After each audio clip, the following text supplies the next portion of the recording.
తల్లికి వందనం జూన్లో మనకు పరీక్షల వల్ల కాలేజీలు పెడతారు, అన్ని స్కూల్స్ అన్నీ ఓపెన్ అవుతాయి. నిన్నే మీరు చూశారు ఏదైతే డిఎస్సి మెగా డిఎస్సి 5 సంవత్సరాలు ఉద్యోగాలు ఇవ్వలేదు, ఒక టీచర్ని నియమించలేదు. ఇప్పుడుండే టీచర్లందరినీ కూడా నేనే నియమించాను అనేక సమయాల్లో. మళ్ళీ 17,000 మందికి డిఎస్సి పెట్టి స్కూళ్ళు ఓపెన్ చేసే లోపల వాళ్ళని అపాయింట్ చేసే బాధ్యత తీసుకుంటామని చెప్పి మీ అందరికీ హామీ ఇస్తున్నా. అదే సమయంలో మీ పిల్లలు స్కూలుకు పోయే లోపల ఆ పిల్లలందరికీ తల్లికి వందనం కింద 15,000 రూపాయలు ఇవ్వడానికి ఒక ఇన్స్టాల్మెంటా ఎట్లా చేయాలి అన్నీ ఆలోచిస్తున్నా, అది కూడా ఇస్తా. నేను చూశాను పోలీస్ అయితే 3 పిల్లలు, ముగ్గురికి 15,000 ఇచ్చే బాధ్యత నాదని మరొకసారి హామీ ఇస్తున్నా. ఈరోజు ఇంకొక సమస్య కూడా ఉంది, జనాభా తగ్గిపోతా ఉంది. జనాభా తగ్గిపోవాలంటే జనాభాని పెంచడానికి కూడా మనం కొన్ని ప్రోత్సాహాలు ఇవ్వాలి. ఒకప్పుడు నేను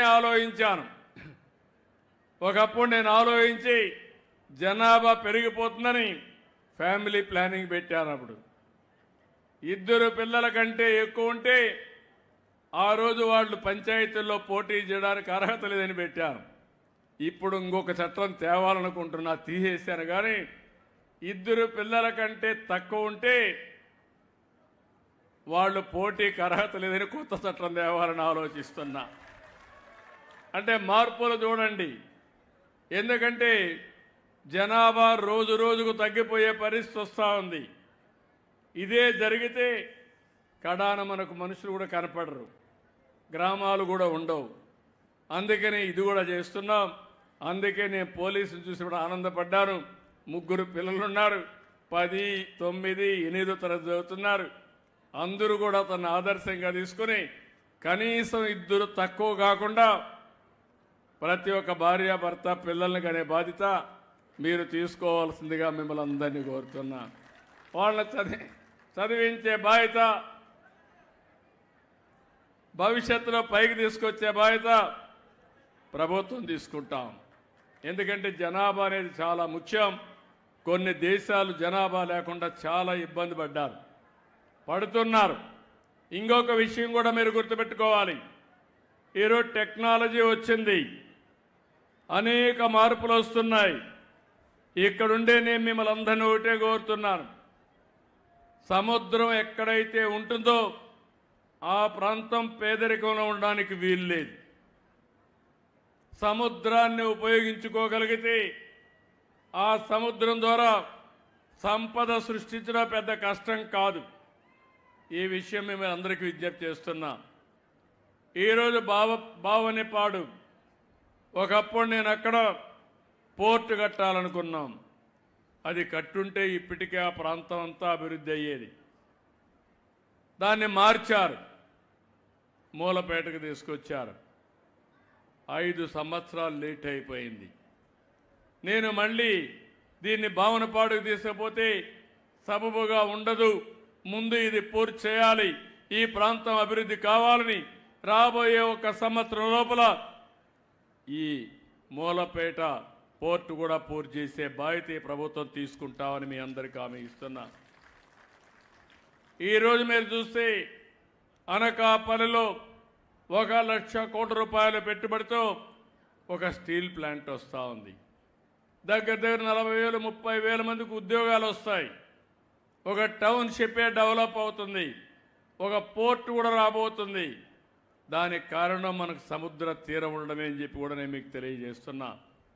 ఇప్పుడే రామాయంపట్నం నేను ఆ రోజు ఫౌండేషన్ వేసి ప్రారంభిస్తే దాన్ని కూడా పూర్తి చేయలేదు, దాన్ని పూర్తి చేస్తాం. అక్కడ బీపీసీఎల్ అయితే 1,00,000 కోట్ల రూపాయలు పెట్టుబడి పెడుతున్నారు. అదే మరిగా అరామ్కో అని సౌత్ అరేబియా కంపెనీ జాయిన్ అయ్యారు. అంటే అక్కడ రాబోయే రోజుల్లో కొన్ని వేల మందికి ఉద్యోగాలు వస్తాయి, ఆ ప్రాంతం అభివృద్ధి అవుతుంది. ఇది మనకుండే అడ్వాంటేజ్ అని చెప్పి కూడా నేను మీకు తెలియజేస్తున్నా. అదే సమయంలో పోర్ట్లు ఉపయోగించుకుని మన ప్రాంతాలను అభివృద్ధి చేస్తున్నాయి. ఇంకొక పక్కన సీవీడ్ అని సముద్రంలో కొంత సంపద కూడా సృష్టించవచ్చు. మీరు చేపలు పట్టుకొస్తున్నారు, ఆ చేపలే కాకుండా మనం కానీ ఇక్కడ సీవీడ్ తయారు చేసుకుంటే అక్కడే ఇలాంటి నాచురు కానీ పెంచుకుంటే ఎక్కువ ఆదాయం వస్తుంది. మా వాళ్ళు చెప్పిన లెక్క అయితే చాలా ఉంది. కనీసం ఒక హెక్టార్కి 10 లక్షలు 20 లక్షల ఆదాయం వస్తుందంటున్నారు. కానీ కనీసం ఒక 10 లక్షలు కానీ రాగలిగితే దీనికంటే మించిన లాభం ఇంకోటి ఉండదు. పైలట్గా ప్రారంభిస్తున్నాం. వీలైతే ఈ ఊర్లోనే సీవీడ్ కూడా ప్రోత్సాహానికి పైలట్ ప్రాజెక్ట్ ఇక్కడి నుంచే ప్రారంభించమని నేను ఆదేశాలు ఇస్తున్నా. ఇక్కడే సొసైటీ పెట్టండి, ఇక్కడే స్టార్ట్ చేయండి. స్టార్ట్ చేస్తే దాని యొక్క ఫలితాలు చూద్దాం. ఈ ఊరు బాగుపడితే రాష్ట్రం అంతా కూడా అన్ని మత్స్యకారు గ్రామాలకు దాన్ని తీసుకుపోయి ఎంత డబ్బులైనా ఖర్చు పెట్టి తద్వారా మీ ఆదాయం పెంచుతామని చెప్పి కూడా నేను మీకు తెలియజేస్తున్నా. ఈ ప్రాజెక్టులో కూడా మీరు చూస్తే కొంత పెట్టుబడి పెట్టాలి, స్మాల్ స్కేల్ ఇండస్ట్రీ కూడా రావాలి. అవన్నీ నేను వర్కౌట్ చేస్తాను. మీరు ముందుకు రండి. ముందు ప్రాజెక్ట్ ఇక్కడ స్టార్ట్ అయ్యి 6 నెలల్లో ఒక ప్రాజెక్టు చేసి తద్వారా అది బాగుంటే దాన్ని ఎక్స్పాండ్ చేద్దామని చెప్పి కూడా నేను మీకు తెలియజేస్తున్నా. ఇంకో పక్కన కొంతమంది ఇప్పుడే మన CMFRI ICAR వచ్చారు. వాళ్ళు ఇంకొక ప్రపోజల్ కూడా ఇచ్చారు. దాన్ని కూడా ఇక్కడే ప్రయోగశాల పెట్టాను. ఆర్టిఫిషియల్ రీఫ్స్ అని ఇవి కడితే దగ్గర 35 లక్షల రూపాయలు ఇన్వెస్ట్మెంట్ అవుతుంది. అయినా కూడా పెట్టండి ఇక్కడ. దీనివల్ల దగ్గర మీ ఆదాయం ఎక్కువ పెరిగే అవకాశం ఉంటుంది. అంటే చేపలు అక్కడ ఎక్కువ ఉత్పత్తి అయ్యే అవకాశం ఉంటుంది. దగ్గర సముద్రంలోకి పోవాల్సిన పని లేదు. దగ్గరలోని చేపలు అక్కడే ఉత్పత్తి అవుతాయి. అలాంటి కొత్త టెక్నాలజీ ఉంది. 30% ఫ్యూయల్ ఆదా అవుతుంది. టైం కూడా 30% సేవ్ అవుతుంది. ఇప్పుడు వచ్చే దానికంటే 3 రెట్లు ఆదాయం పెరిగే అవకాశం వస్తుంది. చేపలు ఉత్పత్తి అవుతాయి. ఇవన్నీ కూడా బయోడైవర్సిటీ వల్ల ఇవి జరుగుతాయని చెప్పి కూడా నేను మీకు తెలియజేస్తున్నా. ఆధునికమైన టెక్నాలజీస్తో ముందుకు పోదాం. రోజుకు అనేక మార్గాలు వస్తున్నాయి. ఒకప్పుడు మీరందరూ కూడా సెల్ ఫోన్ ఉండేది కాదు. నేను సెల్ ఫోన్ తీసుకొస్తే అందరూ ఎగతాళి చేశారు. 95-2000 సంవత్సరాల్లో సెల్ ఫోన్కి నేనే దోహదం చేశాను ప్రమోట్ చేయాలని.